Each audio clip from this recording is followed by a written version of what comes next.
Hello mga minahal kong kaibigan followers, good evening. Sana nasa magandang kalagayan kayo. Nandito naman ako mangungulit sa inyo, magdasal tayo ha. Maraming salamat. Sa ngalan sa Ama at sa Anak at sa Espiritu Santo. Amin. Ama naming banal na makapangyarihan sa lahat, dumudulog kami ngayong gabi sa iyo naway, pumapasok ka sa aming tahanan at alisin mo po ang lahat ng aming alalahanin. Ang mga karamdaman mangyaring, bantayan mo po kaming pamilya at mga kaibigan ko, lalong-lalo na ang nakakita sa video na to. Maraming salamat Panginoon sa walang sawa sa pagtulong sa amin.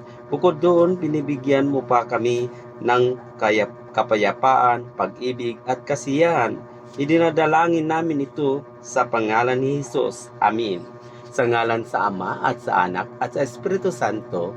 Amin. Babay mga minahal kong kaibigan followers. Good night. Salamat.